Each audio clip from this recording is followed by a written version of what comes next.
শুধু মানুষ নয়, আল্লাহ আমাদেরকে সৃষ্টি করেছেন সৃষ্টির সেরা জীব হিসাবে, এবং সেই জন্যই আমাদের কর্তব্য শুধু যে মানুষের বিপদের পাশে দাঁড়ানো তা নয়, আল্লাহর সৃষ্টি প্রতিটি সৃষ্টির পাশে আমাদের দাঁড়ানো।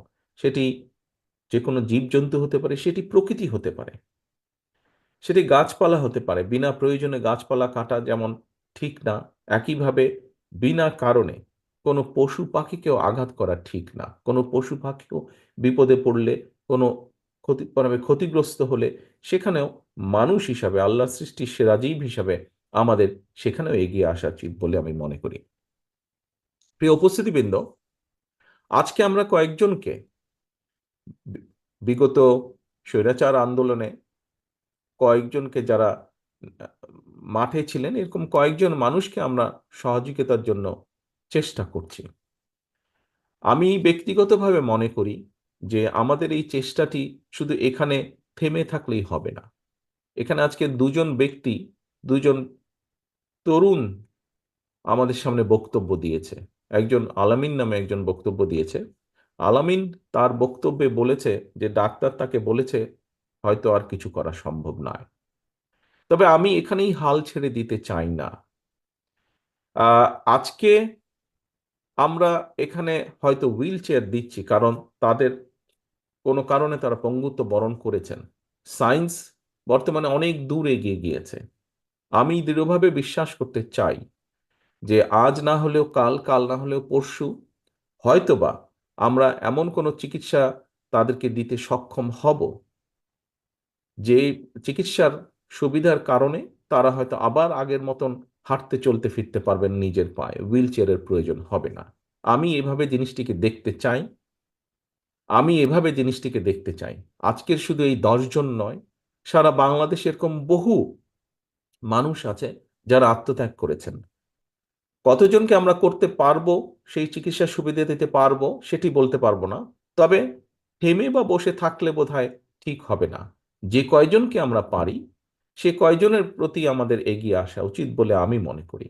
এবং শুধু রাজনৈতিক দল হিসেবে নয়, শুধু একজন ব্যক্তি হিসেবে আমরা নয়, আমি আজকে আহ্বান করব সমাজের প্রতিটি মানুষকে, যাদের যতটুকুই সমর্থন আছে, যাদের যতটুকুই সাধ্য আছে, সেই সাধ্য অনুযায়ী তারা যদি এগিয়ে আসেন, আমরা বহু মানুষকে সাহায্য করতে সক্ষম হব।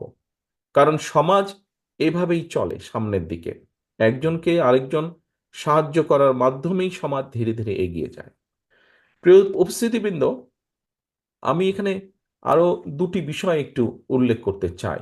যে কথাটি আমি, তার মধ্যে একটি কথা আমি অনেক আগে বলেছিলাম, প্রায় 10 বছর আগে আমি বলেছিলাম।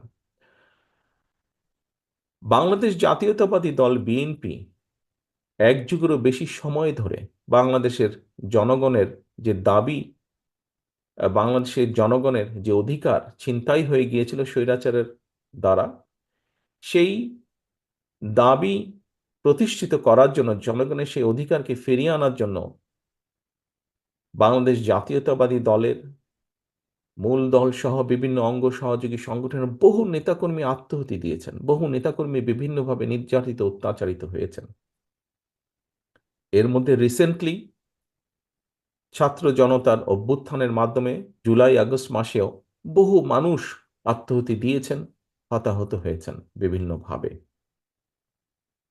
ভবিষ্যতে ইনশাল্লাহ জনগণের সমর্থন নিয়ে বিএনপি সরকার গঠনে সক্ষম হলে, যারা শহীদ হয়েছেন সারা দেশে, স্বৈরাচারকে বিদায় করার জন্য যারা নিজের জীবন উৎসর্গ করেছেন, এরকম প্রতিটি মানুষের নামে বিভিন্ন এলাকায় রাষ্ট্রের যে প্রতিষ্ঠানগুলো তৈরি হবে, এই মানুষগুলো যাতে হারিয়ে না যায়, তাদের নাম যাতে হারিয়ে না যায়, সেজন্য রাষ্ট্রীয় যে সকল প্রতিষ্ঠান বিভিন্ন এলাকায়, সেটি থানা পর্যায়ে হোক, জেলা পর্যায়ে হোক, বিভাগ পর্যায়ে হোক, ঢাকা শহরে হোক, বিভিন্ন স্থানে এই শহীদদের নামে সেই প্রতিষ্ঠানগুলো নামকরণ করার একটি প্রস্তাবনা আমাদের রয়েছে, ইচ্ছা আমাদের রয়েছে।